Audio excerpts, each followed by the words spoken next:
Yeah, I mean, the basic methodology that we followed to score these is the rubric that we published in the RFP listed all the categories that Ms. Bartlett discussed as far as what we would score. And then we all independently scored and averaged those together to come up with a basically an overall score among the three of us for where everything fell. And that was how the scores broke out. So it was very close, but CMT was our top scorer. So. And CMT is the city of Trotwood's engineer, and they're also the city of Carlisle engineer. And then they also have contracts with ODOT District 7 and ODOT District 8 to be general engineering type contracts with them. So was it just looked at scoring criteria? Did costs come into effect here? You're not allowed to use cost as a selection factor in federal Okay. dollars. We did, however, ask for their hourly rates, just so we knew what we were getting into. And the hourly rate is a little bit higher than what we've been paying, but I guess what I would say is that the main thing that we look at is what we've allocated in the budget. So the 50,000 that we allocate for engineering costs is what we've set aside to do this kind of work. And so to my mind, and in talking with Kathy and Naya about it, we'll just keep an eye on it. It's one of those things where if we start noticing that we're going through that pot of money more quickly than we're used to, or we need to make adjustments, we'll develop some recommendations, but also look at, sometimes there are things that, we send to attorneys or we send to other third parties that we can do a little bit more in-house work on. Engineering is a little bit different, it's a pretty specialized service, but to the extent that we will watch those costs. And then as we need to reallocate monies, we can do that if needed. So this process will be similar to the way when we switched from LJB to choice one, where LJB was still on those projects, the intersection at Hirschman and Airway and stuff like that. They'll still be there for anything that they've engineered and started. And then anything new going forward, we'll use the new company. Yeah, and I see using choice one, like they're intimately involved in our Woodman phase 1, and that doesn't go under construction until 2025. So we've got still a lengthy amount of time that we'll be working with them. We've gone through this before. Yes, we have. So it's So we will bring you a resolution at the next meeting that basically speaks to this as well. So that'll be on deck. And if any questions come up in the meantime, just give us a shout. The last thing on the agenda is aggregation. And now that the computers are back, I think I can actually pull this up.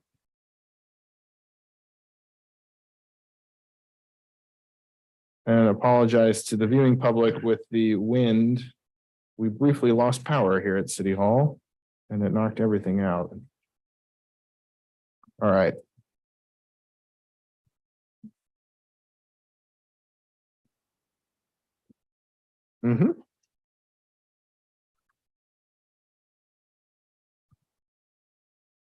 Good evening.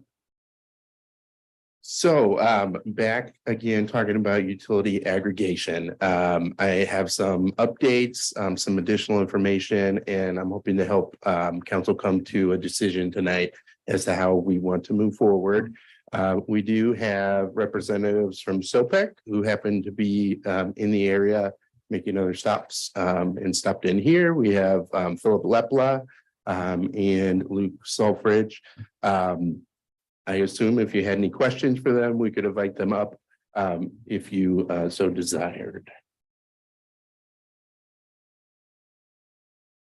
So as I mentioned, we need to make a decision on whether we're going with SOPEC or Miami Valley Communications Council. We discussed a lot of information, so I don't have a large presentation tonight. I was hoping just to provide some updates, answer some of the questions we had previously, and then answer any other questions that might pop up. So a couple of things that have happened since we discussed it last. SOPEC was approved by the Public Utilities Commission of Ohio for their natural gas program.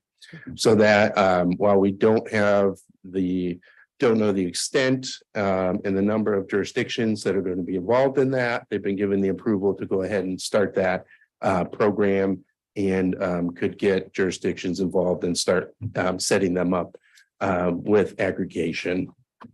Another item that just recently happened is City of Fairborn did decide to go with MVCC for their electric aggregation. I didn't see in the article whether it included natural gas. I don't know if anybody else saw that, but I believe it was just electric.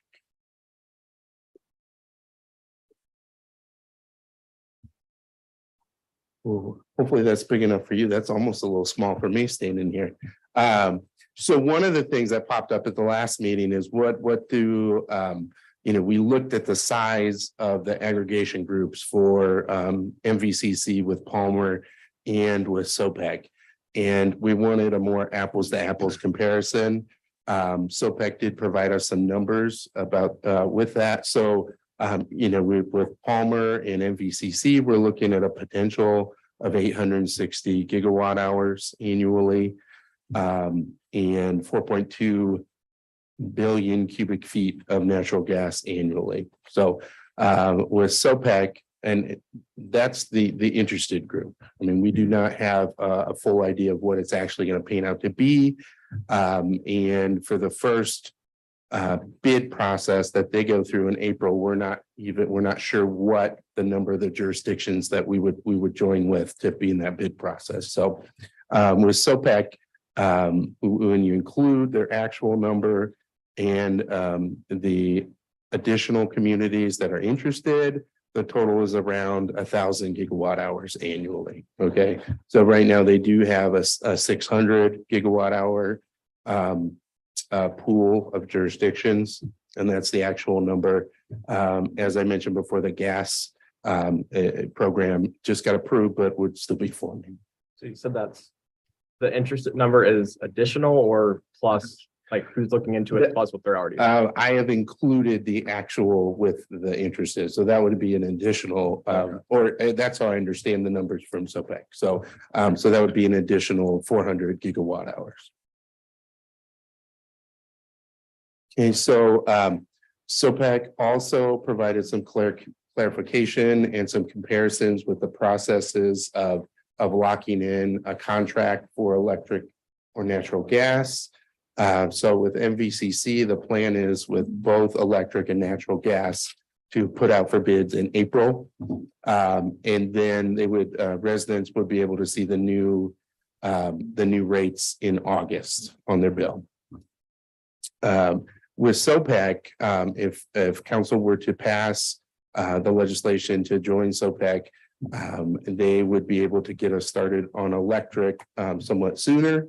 The exact date is not definite, but they do have an agreement with AEP Energy as their sole aggregator for new aggregation agreements.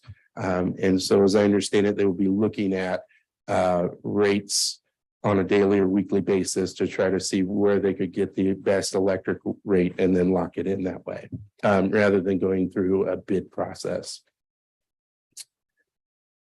That's an extraneous bullet point right there. So, but at the bottom, one other thing I want to point out about SOPEC that I don't believe we've discussed in the past. So they do offer legal and grant help for energy and sustainability issues. So if we were, and maybe they can provide some examples for us, but if we were to want to get into a sustainability project, we wanted to apply for a grant related to that, then they would provide us assistance with that. And that is not something that is offered through the MVCC program. So I have one more slide. It looks like I have lots of slides, but I included some other information just in case we needed to reference it. So with that, especially with the natural gas program being approved by PUCO, I am going to recommend that we go with SOPEC. I think there are a number of different reasons. I think a big one is the transparency and the direct representation. As I mentioned before with MVCC, we would be a small part of a committee with working on aggregation, a subcommittee of MVCC, and then we would have a relationship with Ohio Municipal League and Palmer being a private entity. With SOPEC, it's a full public entity. Everything that we would do would be any decisions that would be made would be at a public meeting, just like this. And all records would be subject to public records laws. So there's a benefit there. I mentioned before with the representation at present, we would be the second largest jurisdiction in that group. And so we would have a seat on their executive board. There's also the potential for the electric rates to go into effect prior to August. So that would be some potential additional savings for residents. I also, one of the ideas that we talked about at the last meeting was, well, SOPEC doesn't have natural gas up and running yet. So let's do electric with SOPEC and natural gas with MVCC program.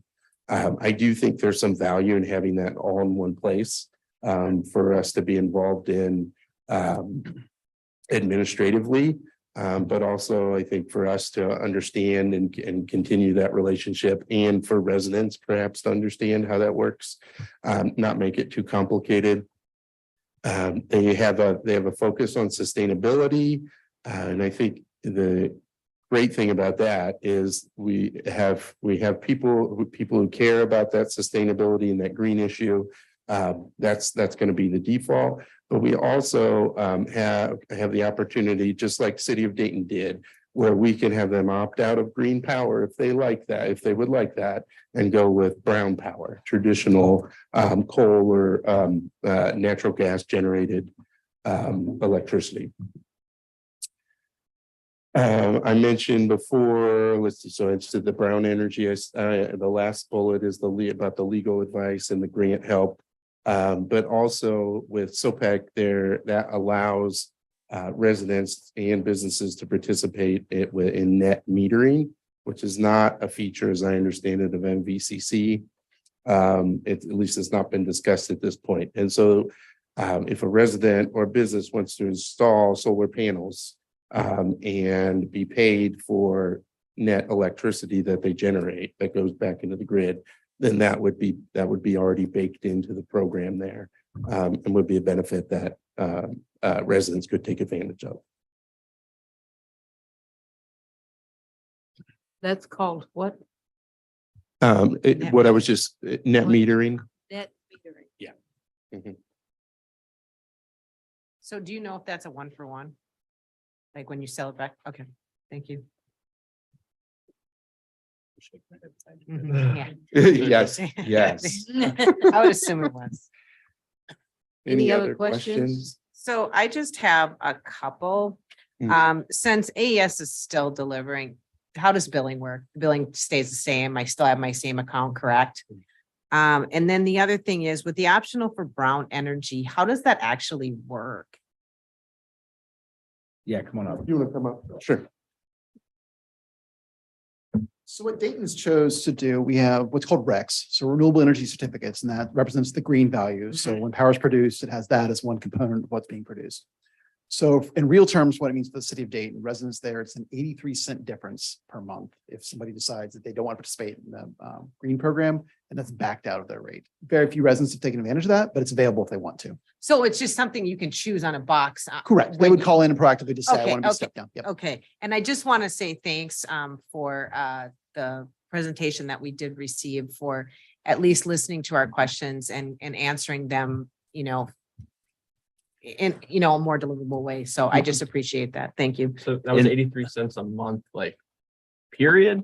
Yes. Or There'd be additional for green. Now, I say that in the context that Dayton's actively saving this past supply year. So June of 22 through June of 23, they are saving about $300 per household, estimated savings. My lawyers told me have to say, but compared to the AS rate's at 10.9, we're at 7.454, I believe right now. So that representation of $300, but of that, there's 83 cents a month that they would be above the Brown Power if somebody were to choose that within the aggregation program, if that makes sense. So they're still seeing a huge net savings while being green.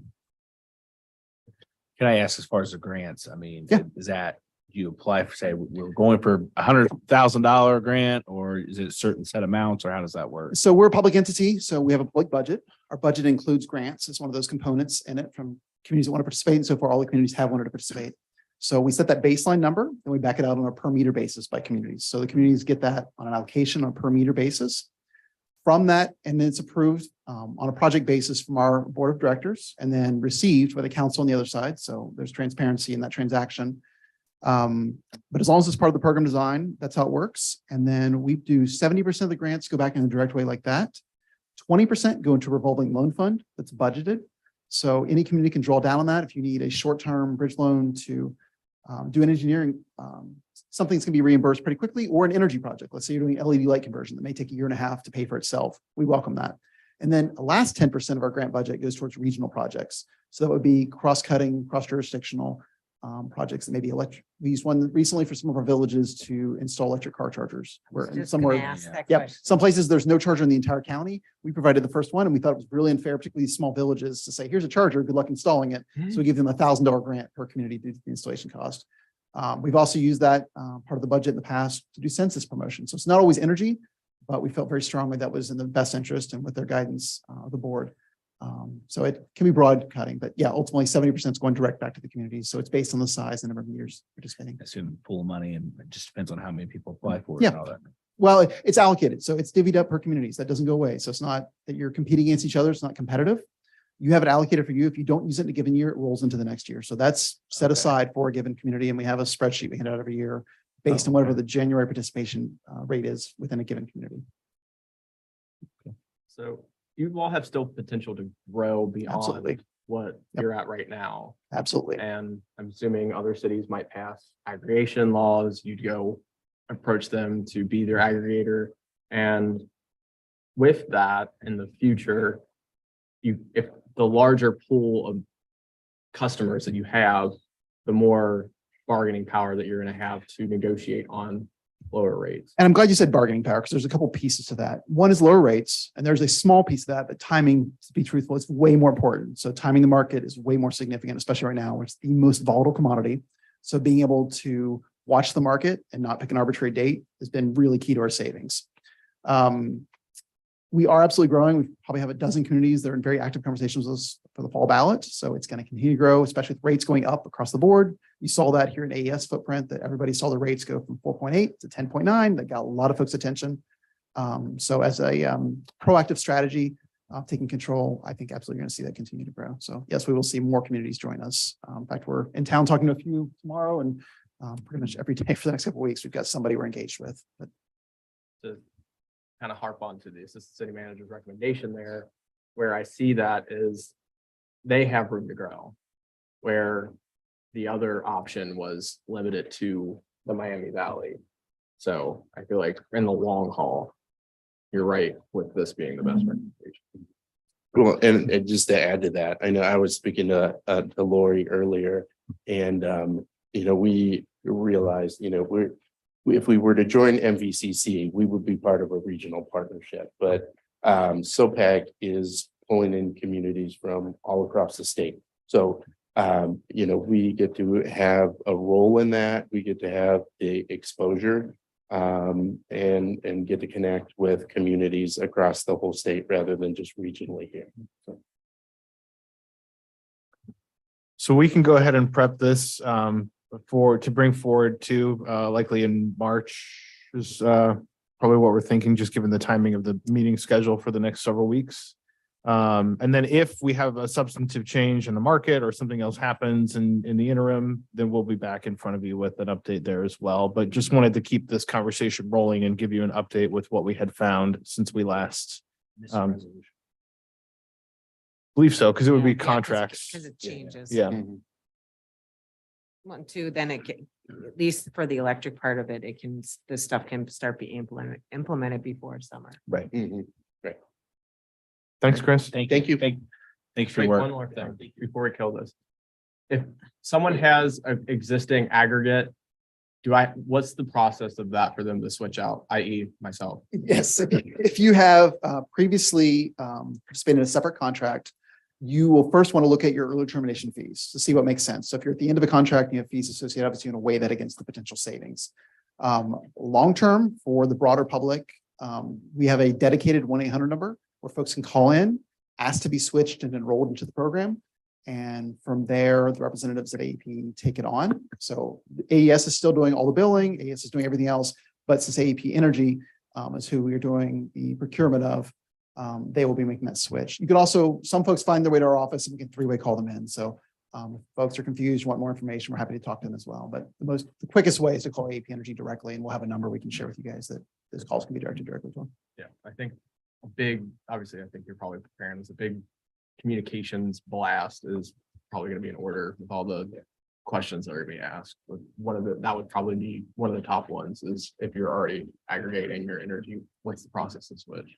And as a reminder, I guess if anybody else in the public's listening, you will not be included in the aggregation list if you've previously shopped or signed up for a do not aggregate list. PIP customers are not included. So there's some folks who are excluded by program requirements. Some of those are governed by state law, but folks that have shopped previously would have to come back and proactively enroll in the program. From there, it's as quick as it takes them for the next meter read cycle, and the utility has to enroll them in it. Yeah. So if I signed up last year for a 3-year with Direct Energy and the city is aggregating, at the end of that contract, do I automatically? Okay. You would have to proactively call in. Okay, And we've seen some folks who So are in at other the end of my contracts. contract, I need to. Yep. You Okay. can do it in the middle of, I mean, if you don't. And I could do it in the middle Yeah. if I'm getting a better deal, Yep. but if I'm not, then it. Because they doesn't make usually sense. prorate the termination fee Yeah. based on how long you've been. Right. With the So, okay.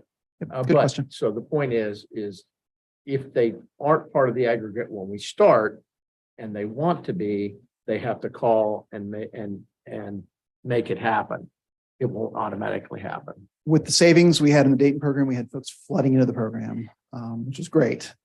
So we would hope that folks, if they can get a better rate with us, fantastic, and they're able to come in. But yes, they would have to practically do that themselves if they've self-selected out in the past.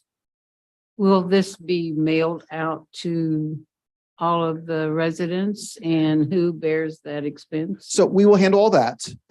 So we work with our attorneys, AP Energy. You guys will see a copy of it beforehand. It's what's called an opt-out letter. Okay, So a letter is prepared. It's sent to the Public Utilities Commission. They approve it to make sure all the language is proper. Sure. Everything's being disclosed. It should be disclosed. Historically, the timeline of that mattered. So the PCO has 10 days to review it, and then the resident has 21 days to say, I don't want to be in this program. If they miss that 21-day window with us, it's not terribly significant. They get in the program, but there's no early termination fee with us. So historically, they might have got hit with a fee if they missed that 21 days, thought it was junk mail, didn't pay attention until their bill changed. But with us, if they decide they want to change their bill, go out of it, the only delay is going to be however long it takes them to get synchronized back into the program if they come in and out, but they're free to do that without any cost. But they will receive a letter in the mail advising them of the rate and the term of the contract. Chris, do you hope to never speak about electric and gas ever again? Now it's actually become kind of interesting, so. I just If have you want one to be on other the thing. board. We are close to the end of our meeting. I know you patiently sat for an hour. If possible, could you stay till the end? Because I have a broader question that doesn't have to do with this. And so I'd like to just be able to speak to you after the meeting. Thank you. Chris is gonna be on the Thanks. board. Thank you, Chris. And the only other thing that I will just add, just out of due diligence, is that as with any, I just feel like I have to say, as with any broker, any relationship, of course, the goal of an aggregation program is to deliver competitive pricing, but it is a market. There are no guarantees. The markets can change. Having said that, I think, in talking with Chris and with the folks at SOPEC over the last several months, we do feel very confident that this would be a relationship that would be beneficial for the city and its residents, and give us the best opportunity to get the most competitive pricing. And when, Going sorry, forward. when will we qualify for those grants? Is it as soon as we enroll in, opt in, or? Sorry. Yeah, so there's a mechanic question that too, Get to your set the steps in budget. today. So we would, it would be this calendar year. So Okay. Dayton was in a similar situation. They came in mid-year, and actually Dayton joined SOPEC and actually floated for several months until the market was right. They joined May of 21, I believe, and didn't activate the program until February of 22. So we stayed with them, advised them that whole time until the time was right and the market made sense and they were comfortable with it at the market at that point. So I think there would be opportunity if you guys go on flow with us this year for there to be grants for this calendar year. Okay, great. Thank you. Thank you.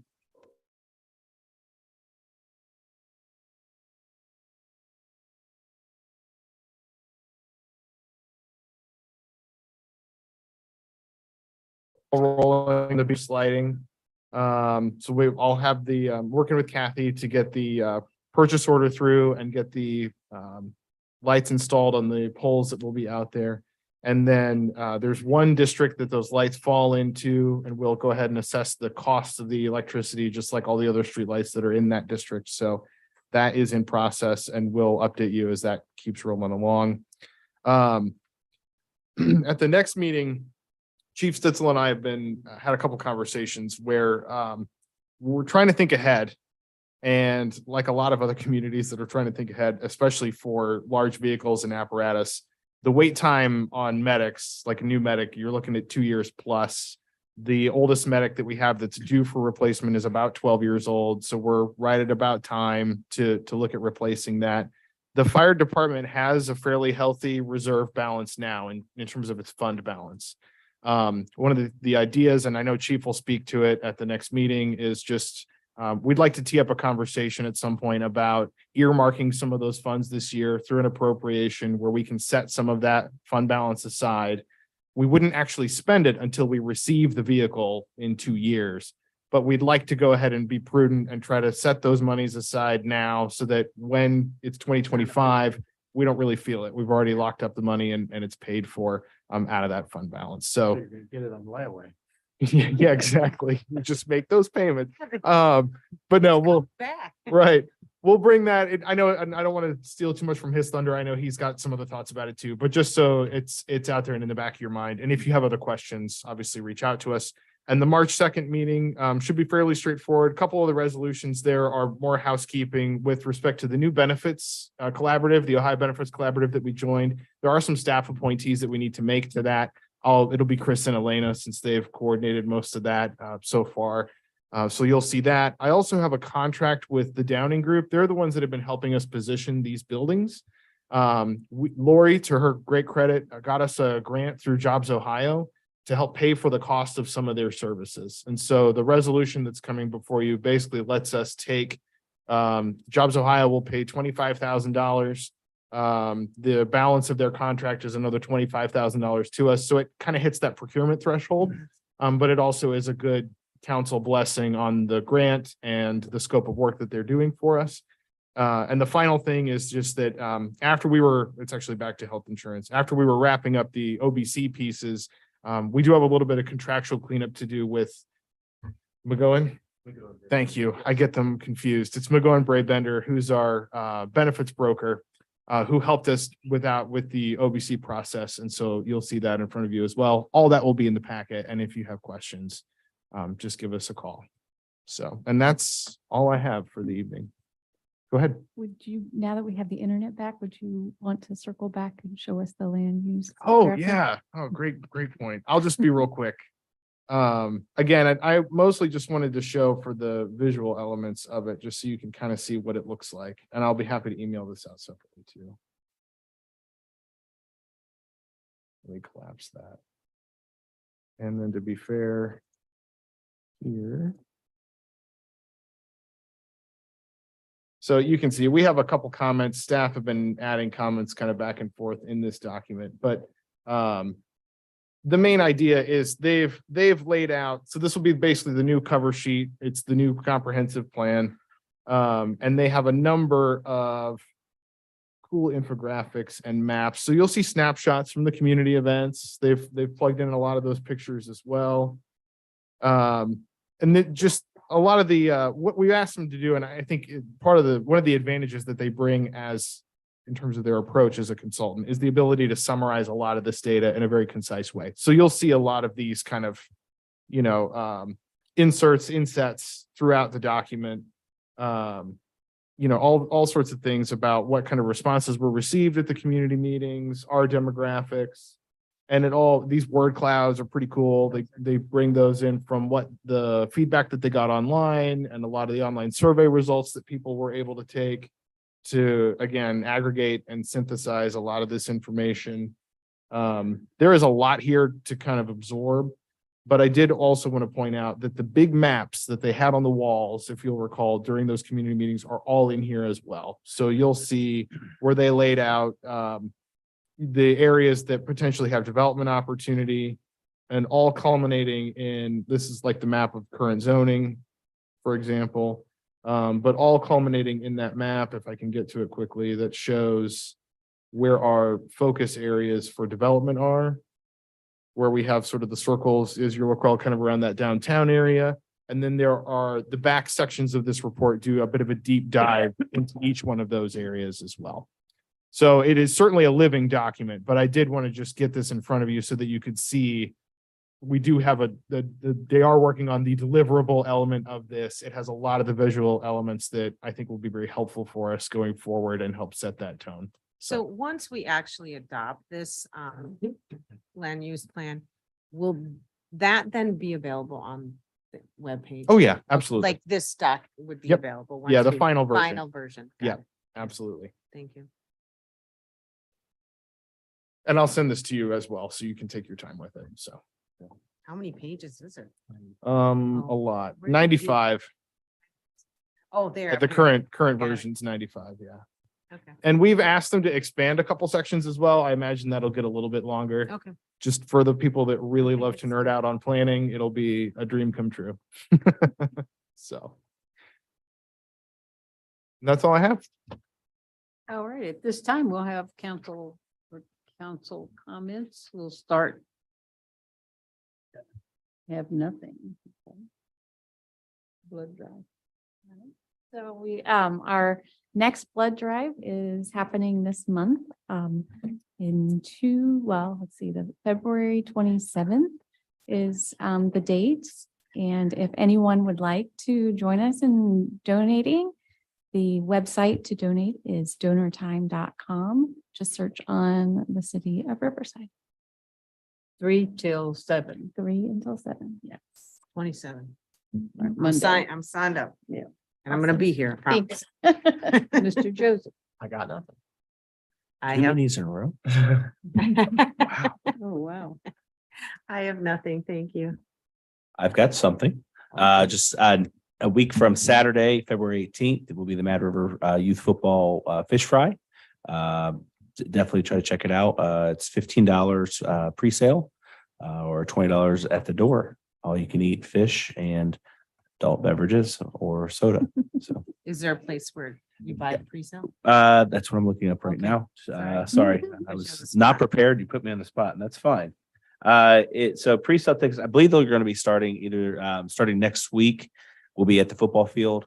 Or like I said, you can contact, message them on their Facebook page. You'll be able to purchase. And the location, it's going to be at the Advanced Business Properties on 1675 Woodman. And like I said, it's usually good from 6 to 11 p.m. It's a very good and very well attended event. Yes, it is very well attended. Yep. Encourage everybody to support our young people and doing this, because it's a lot of volunteers who get no pay. Yep. So pays for equipment and the referees, All that stuff. all that stuff. And maintaining the field as well, which they do it and we don't have to pay for it. Yep. So, thank you all for listening tonight. And if there's no further discussion, I'll call for a motion to adjourn. Motion. Second. Motion by Maxwell. Mr. Maxwell and second by Mr. Joseph. And thank you for listening tonight.